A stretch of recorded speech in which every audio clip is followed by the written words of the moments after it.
Mes chers nouveaux abonnés, mes chers abonnés, mesdames, messieurs, peuple congolais, chers membres de la diaspora, individuellement et collectivement, du nord au sud, de l'est à l'ouest et au centre, tant au niveau militaire que politique, intellectuel, citoyen, religieux et ou spirituel, je vous informe que l'enjeu de cette vidéo d'intérêt général est d'orienter, d'arbitrer et de positionner les synergies et complémentarités patriotiques, civiles et militaires, stratégiques, susceptibles d'agir à tout instant, à l'échelle nationale, contre le despote négrier des services au crépuscule, Denis Sassou Nguesso.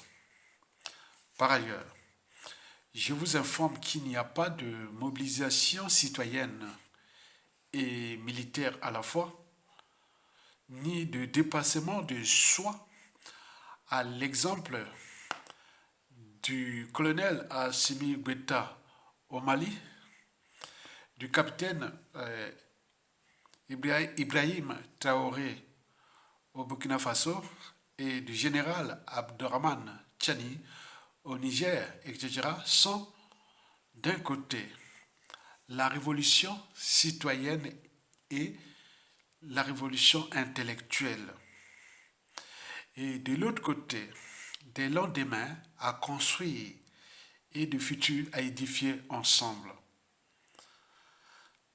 Autrement dit, on ne peut s'engager ni prendre des risques pour l'intérêt général, celui de libérer le peuple congolais du joug de la dictature au crépuscule du despote Denis Sassou Nguesso, sans éclairage politique, social, militaire et géopolitique de la situation et du contexte et de ses enjeux.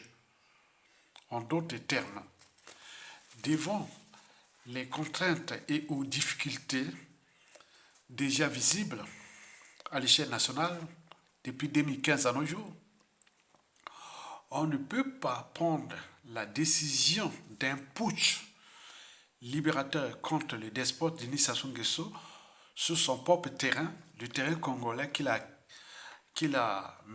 maîtrise depuis 1997 jusqu'à nos jours.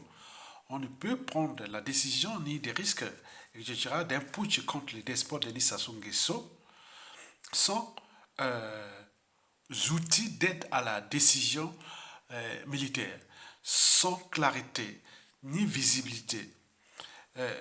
Au regard du contexte déjà sociopolitique et militaire endogène, c'est-à-dire à l'échelle nationale, et des enjeux exogènes déjà France-Afrique, à l'échelle nationale et sous-régionale et continentale.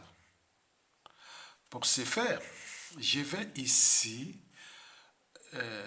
aider intellectuellement les futurs putschistes libérateurs de notre pays d'ici à la fin de l'année et ou avant 2026, date butoir de la fin de la grande cour de récré anti-État, de haute trahison, anti-citoyenneté, anti-sociale, criminogène, criminel génocidaire, immoral, dissolu et confiscatoire d'ailleurs de notre pays, comme sa compagnie d'assurance ou sa propriété privée, pour éviter de payer soit la rançon de la gloire, comme la plupart des dictateurs, l'humiliation, comme la plupart des dictateurs, ou soit la rançon, c'est-à-dire la rançon de ses crimes, la justice, quelle qu'elle soit.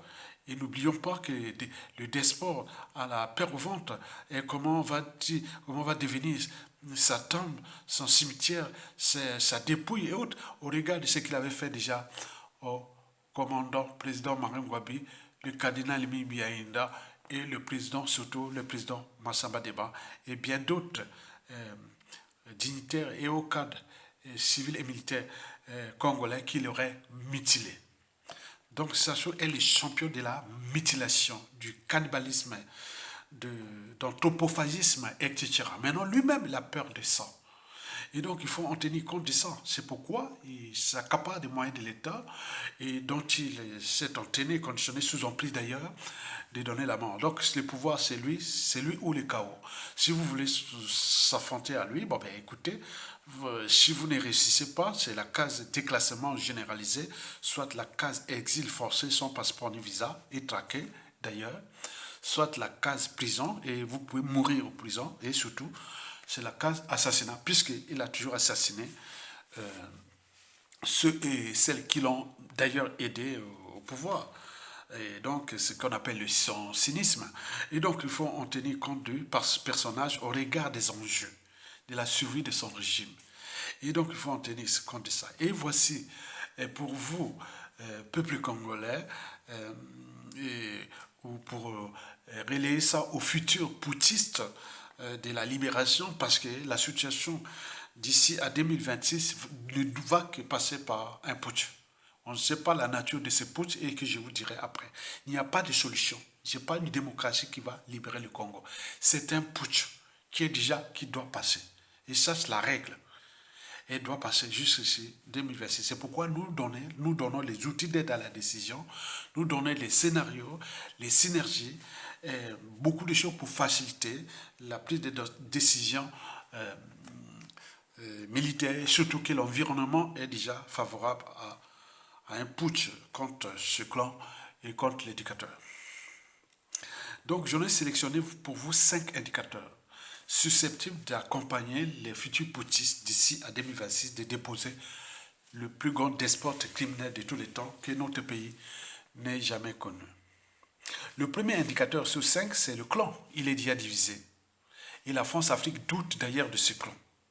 Puisque depuis 1997, les contentieux sont là, dans le nord, dans le sud, de l'est à l'ouest. Et donc la France-Afrique sait que si je fais un type de coup d'état de palais de type Oligui Nguema, dans ce pays-là, il risque d'avoir des chamboulements graves. D'où les statu quo. Donc c'est une bonne nouvelle pour les putschistes patriotiques qui peuvent déjà s'affranchir du clan et préparer un putsch. Parce que ça ne doit que passer par un putsch. Sinon, à défaut, en 2026, il va faire le hold-up électoral, peut-être transmettre à un autre pion et qu'au regard du chaos et de tous ces déclassements généralisés de la population et de tous ces contentieux, nous rentrerons dans la permanence de l'état de crise comme en Haïti, comme en Libye, comme point. C'est déjà inévitable. Donc le clan, ce premier indicateur là, le clan est déjà divisé. C'est une bonne nouvelle pour nous, peuple congolais. Le deuxième indicateur sur 5, c'est le dérèglement politique et militaire dans le Nord et dans la Kivette. Historiquement, depuis 1997, Sassou avait roulé tous ces nordistes-là, et de la Kivette aussi, dans la farine. Et beaucoup ont été déclassés, soit déclassés, beaucoup ont été assassinés, et surtout certains ont fait de la prison, et n'oublions pas ceux qui sont en exil. Donc ce fut vraiment une escroquerie politico-militaire que ces nordistes avaient subi jusqu'à nos jours, sous prétexte de pacte nordiste et autre. Il ne fut que le pacte de Sassou Nguesso contre les Bochis, contre la Kivette, contre le Nord, contre le Sud du Congo, contre ce pays, et qui avait roulé tout ce monde-là dans la farine. Et il peut partir comme un net mortel et nous laisser les merdes. Et donc, d'où l'intérêt d'agir aujourd'hui. Donc, c'est une bonne nouvelle, le dérèglement politique et militaire dans le Nord et dans la Kivette. Donc, vous pouvez vous faire des avec des nordistes et sudistes que vous pouvez faire un coup. Ça passera comme la lettre à la poste. Le troisième indicateur sur 5, c'est la France-Afrique. Elle doute déjà du clan. On regarde le premier indicateur. Et aujourd'hui, la France-Afrique analyse déjà le deuxième indicateur des règlements politiques et militaires dans le Nord et dans la Kivette. Donc, elle sait bien que ce clan ne pourra pas tenir la prestation Nguesso. Donc, c'est une bonne nouvelle pour nous, pour un putsch patriotique et autre. Quatrième et avant-dernier indicateur, c'est le dérèglement politique et militaire, non, c'est-à-dire les contentieux historiques dans le Sud, où le despote Denis Sassou n'a cessé de tuer des sudistes depuis les coups d'État sanglants du 5 juin au 15 octobre 1997, dont les conséquences sont d'actualité parce qu'on en a eu 30 000 Congolais assassinés, plus les opérations Mouebara assassinés. On a assassiné les Congolais, 400 000 morts, et les disparus de Biche, les assassinats ciblés et ou de masse. Et jusqu'à combien de temps encore? Donc, il faut en tenir compte de ces indicateurs-là qui font que du nord au sud, de l'est à l'ouest, s'il y a des patriotes militaires et vous êtes, le pouvoir est à la porte. Et cinquième et le dernier indicateur, c'est le contexte géostratégique entre l'Occident et le Sud global. Je vous rappelle que la France-Afrique devient le mouton noir de l'Occident en Afrique, comme ce s'est passé au Sénégal. Ce sont les Américains qui ont tapé le poing sur la table. Sinon, Macky Sall aurait tenu le Sénégal dans la boue. Et donc, ce sont les Américains qui ont dit stop. Et donc, c'est comme une épidémie qui va s'étendre jusqu'en Afrique centrale. D'où l'intérêt d'analyser les 5 indicateurs déjà précités, 4 indicateurs bien précités. Le clan divisé, le premier. Le deuxième, dérèglement politique et militaire dans le nord et dans la Kivette. Troisième, le doute de la France-Afrique envers les clans. Et quatrième, le contexte des contentieux historiques dans le sud. Et n'oublions pas, cinquièmement, le contexte géostratégique qui n'arrange pas les affaires de la France-Afrique au regard de l'évolution du courant dégagiste ou anti-France-Afrique à l'échelle continentale. Donc, de ces indicateurs, donc là, nous avions des marges de manœuvre d'un coup d'État militaire patriotique qui peut agir, s'agir à tout instant. Ils sont du nord au sud, de l'est à l'ouest. Occupez-vous avec des militaires de toutes les régions. Et vous pouvez faire un putsch là, vous aurez l'environnement sociopolitique favorable. Parce que certains intellectuels nordistes et militaires nordistes qui sont dans l'intellectualité ont agi et ont montré que la paire entre le nord et le sud par rapport à ce que Sassou nous vendait depuis la nuit des temps, c'est que caduque, puisque ça a été démontré pendant l'élection du général Jean-Marie Michel Moukoukou en 2007. Donc il n'y a pas de division nord-sud et autres, ce n'est qu'artificiel. Donc nous sommes là en train de consolider la convergence de l'unité nationale. Et voici maintenant pour vous les 3 erreurs à éviter. Au moment que nous nous dirigeons vers la chute inévitable du dernier despote et dictateur de tous les temps d'Afrique. Parmi ces erreurs à éviter, il y en a sélectionné pour vous 3 erreurs. La première erreur à éviter, cessez de penser 1991-1997, c'est-à-dire si ça se tombe, on passe aux conférences nationales, période de transition, élection, autre, c'est mort. Parce que l'environnement sociopolitique n'est plus le même. C'était désormais un pays d'ignorants, de voleurs, d'assassins, d'opportunistes et beaucoup de choses comme ça.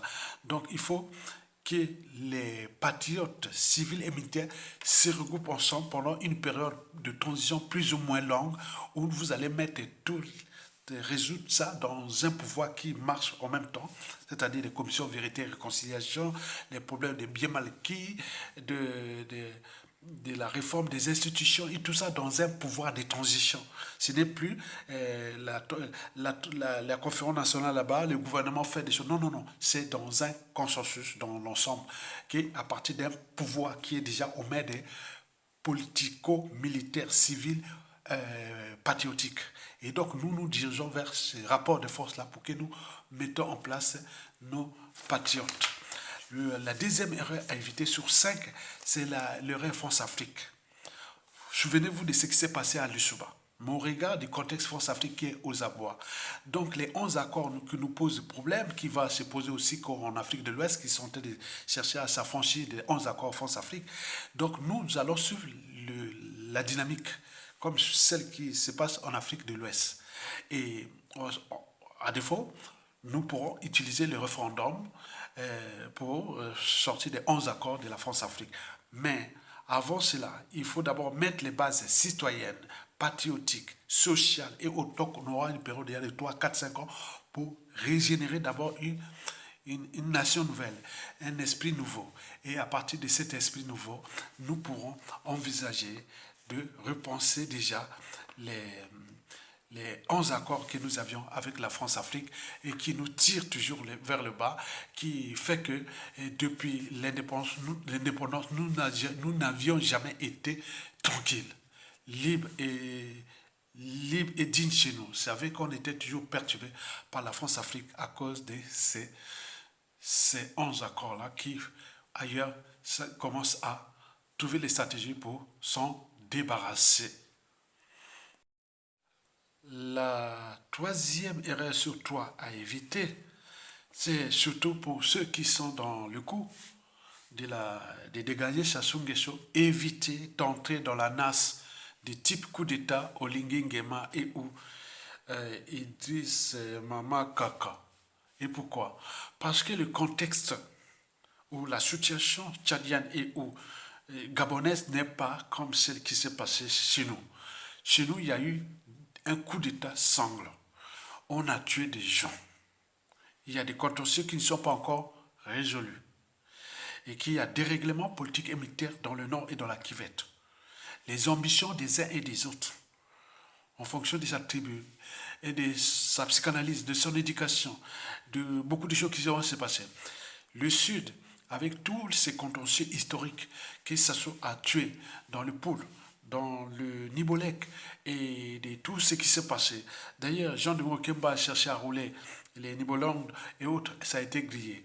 Et Denis Christelle Sassou Nguesso a cherché à utiliser les Vilidon, Makoso et Castano pour rouler les... Je dis non, ça a été grillé.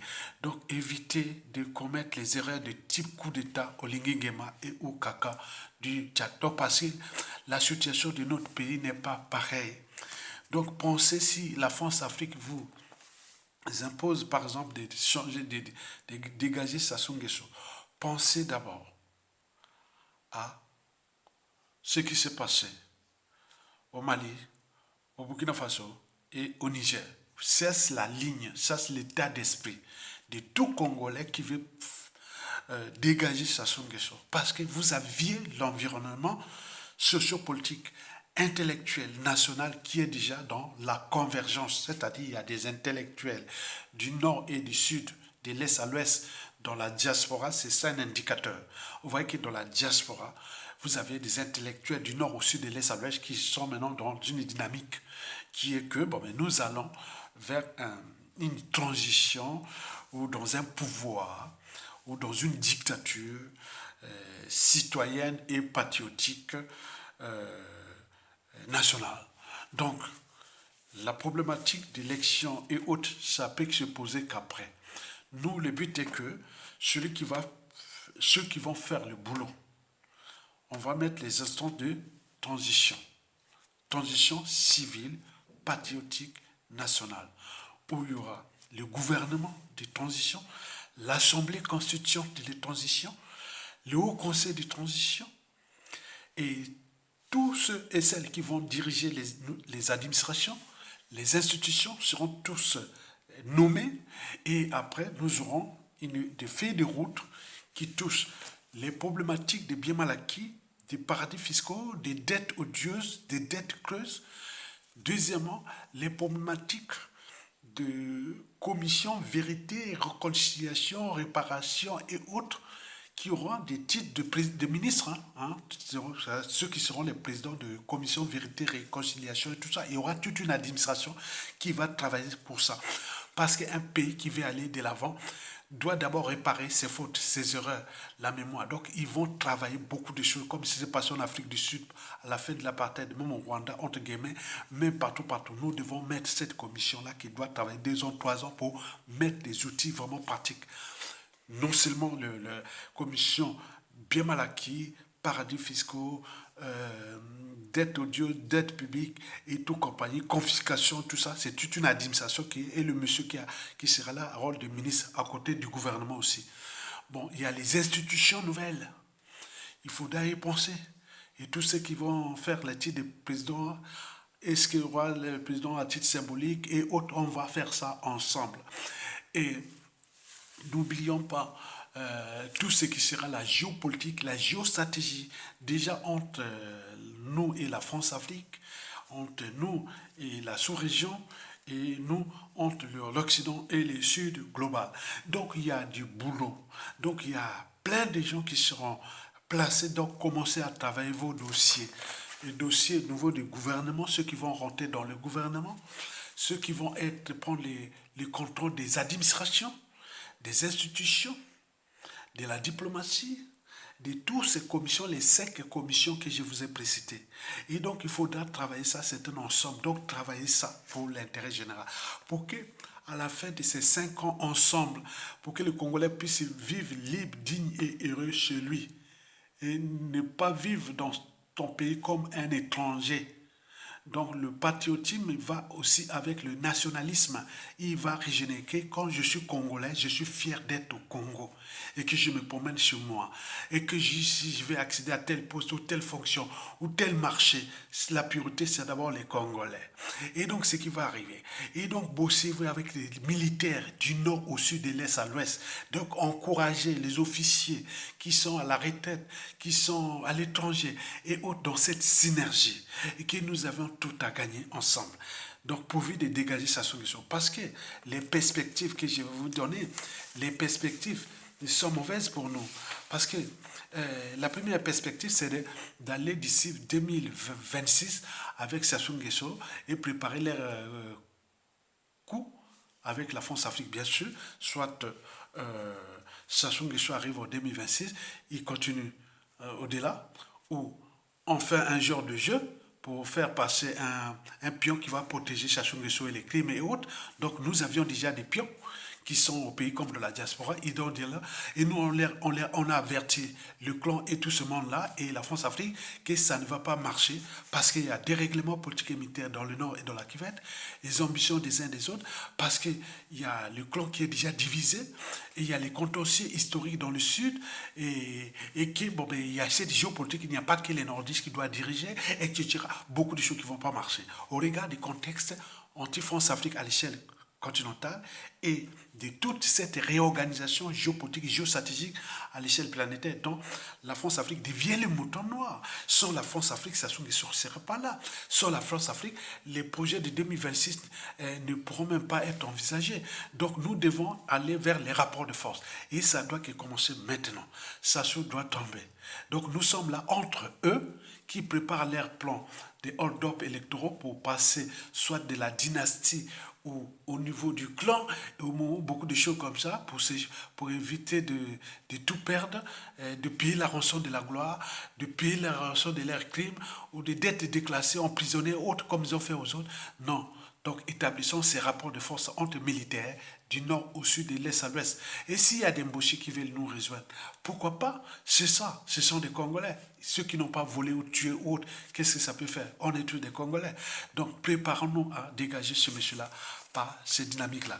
Voilà ma petite contribution au débat et aux enjeux qui sont déjà prévisibles. Et donc d'ici à 2026, ça peut tomber, soit par un coup d'État France-Afrique, et là, nous rentrerons dans une permanence d'état de crise encore, soit par un coup d'État patriotique, puisque la dynamique patriotique est là, puisque les cerveaux sont là, la matière grise est là, la volonté politique est là, et donc on peut régénérer une nation nouvelle. À défaut, si on va jusqu'à 2026, et là, nous allons encore analyser le contexte et la situation en fonction du temps et des enjeux. Je vous remercie. Likez, partagez et soutenez la résistance par une petite quête en bas que j'encourage tout cela et que comme ça se passe en Afrique de l'Ouest, je suis obligé de rappeler ça, parce que pour faire une lutte, il faut des moyens. Il faut donner les moyens à ceux qui prennent les risques pour vous défendre, parce qu'il y a des milieux, des réseaux, on ne peut pas les rentrer comme ça sans moyens, on ne va pas utiliser Voilà, vous savez que nous avions subi des procès, on est traqué au niveau administratif, voilà, c'est ça. Vous imaginez des généraux de Gaulle et ces résistants à l'ordre, qu'est-ce qu'ils faisaient là? Aller réveiller à l'ordre, aller chercher, pour aller. Non, ouvrir l'entreprise, non, c'est la lutte. À ce niveau-là, c'est la lutte parce que l'enjeu est de prendre le pouvoir à tout instant. Et donc, vous devez accompagner la vraie résistance, celle de la libération. C'est pour cela que nous donnons les outils aux officiers du nord au sud, parce que la balle est de vos côtés. Et maintenant, jusqu'à la fin de cette année, soit jusqu'à l'année prochaine, 2025, soit à l'année 2026. Et donc, il n'y a plus de possibilité de parler d'élections, de changer, c'est leur plan. Yumana plan aye. Bissopé, Toada, plan abisso. Donc, plan abisso ali, militaire. Donc, il faut qu'ils se regroupent et prennent l'acte parce que l'environnement est favorable. Parce que du nord au sud, de l'est à l'ouest, on attend ces militaires-là qui viendront libérer ce pays pour que nous rentrons dans la dynamique qui est déjà proposée. Les cahiers de charges est déjà là. Vous n'avez plus besoin de chercher qu'est-ce qu'on va faire. Tout est déjà là. Vous a déjà préparé ça. Du nord au sud, de l'est à l'ouest, avec les civils et militaires. Et donc, on reprend le pouvoir, on récupère les administrations, les institutions, on met les différents pouvoirs et on bosse, on te patriote, hommes et femmes de conviction. On n'en veut plus des opportunistes. Parce que les opportunistes avaient fracassé le régime de Massamba Deba, Maré Wabi, Yobio Pango et Pascal Issouba. Donc nous ne voulons plus de ces opportunistes-là. Donc barrez-vous de ces opportunistes. Regroupez-vous avec les vrais. Ceux qui ont la mission, on le tchatch de la stratégie, de la prestation Guéchou. Et nous avions ça à fond. Donc libérons-nous de Jacques Dissachou par la force. La force doit passer pour que nous puissions restaurer notre pouvoir, hein, le pouvoir des Congolais, qu'il arrivait par la force, faisons-le partir par la force. Et à ce moment-là, nous rentrons dans des étapes nouvelles de ça. Donc, les perspectives 2026, c'est deux cas. Hein. Soit on va la jouer à 2026, ils ont leur plan, et est-ce que ça va marcher? Ça ne va pas marcher, je sais bien. Et soit nous, avant, et on coupe. Et c'est maintenant. Il n'y a plus rien à perdre. On a tout à gagner. Mesdames, Messieurs, peuple congolais, chers membres de la diaspora, je vous rappelle que ce qui s'est passé au Sénégal suffit d'abord la révolution des idées, la révolution intellectuelle, la révolution citoyenne. Donc, ils se sont, ils likaient, ils partageaient, ils se sont solidarisés. Et mais nous, il faut qu'on en fait comme ça pour qu'à tout instant, ça se tombe là. Au niveau militaire, on est déjà blindé. Je suis déjà blindé là-bas au pays militaire. Si ça chute, on le sait. Mais il ne faut pas que vous arrivez comme un lâche. Non, on le sait. Je connais même dans les médias, réseaux sociaux, ce qui est vrai. Donc il faut que vous soyez des vrais. Likez, partagez et cliquez en bas, soutenez la résistance. Et c'est ça. Le sens même de la citoyenneté, du patriotisme, des femmes et hommes de conviction. Voilà. Nous sommes partants pour virer le plus grand despote dictateur de tous les temps. Je vous remercie. À bientôt.